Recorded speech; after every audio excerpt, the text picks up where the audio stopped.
Congressman-elect Byron Donalds joins us now. You're very much in the news, sir, and we're glad to have you on the show again. Congressman, have you been actively seeking votes overnight and into this morning?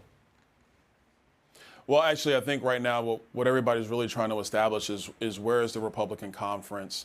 Is there a pathway for things to come together? And if not, then what's the next steps forward? Well, do you see any progress this morning? Do you see progress this morning? We're having very fluid conversations right now. So they've been productive, but it's really not clear at this point. When you say they've been productive, is that about the Freedom Caucus folks getting onto key committees and having a say in what legislation is debated and the one vacate the seat clause, so that anybody in the GOP in the House can stand up, just one person, and say, vacate the chair? Is that what you're talking about? These are concessions? Yeah, some of that are elements, but overall, the biggest thing is making sure that, the people's body actually functions the way it's supposed to.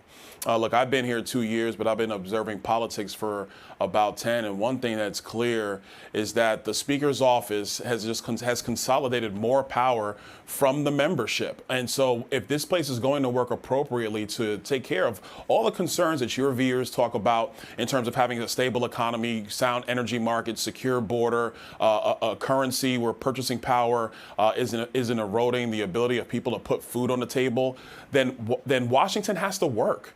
And so what you're seeing right now is an open process where the leadership of the House of Representatives is being discussed, debated, negotiated, and I think that's a positive thing. So that's what we're trying to do up here. The concessions that are being talked about, are they enough to get someone like you or the other 20 members in opposition, enough to get them to change their votes and vote for McCarthy?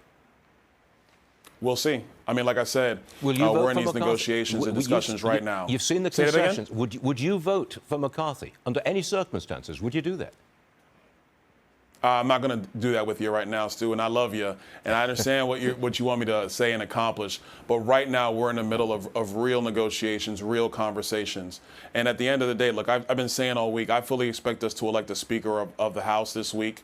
I think we're going to get that done, but right now is a real critical point in all that, so I'm going to respect my other colleagues and make sure that we do this stuff the way it needs to be done appropriately. Congressman, we really respect that, and we're very glad to have you on the show, but I've got one more item for you to deal with, if you will. Sure. Your Democrat colleague, Cori Bush, attacked you online.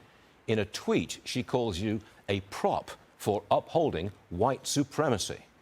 I'd like you to take this opportunity to respond to that, sir. Well, I mean, first of all, I thought it was just blatantly outrageous. First, man, that sucked, man. To be honest with you, man, I'm sorry. I feel, bad that she really put that out there because, if you see a black man rising, I mean, let the man rise, even if you don't agree with them. Specifically to my policies, I would argue that she should sit down and debate me one-on-one. And let's do that, Stu. We could do it on your program. We could do it on CNN. We could do it on MSNBC. I'm open to all of that. But to throw a statement out there, I thought was just the complete wrong thing to do. As a black man to a black woman, I would have never done that to her. It's a shame that she did it to me. It was an insult. Thank you very much for joining us, sir. We appreciate it.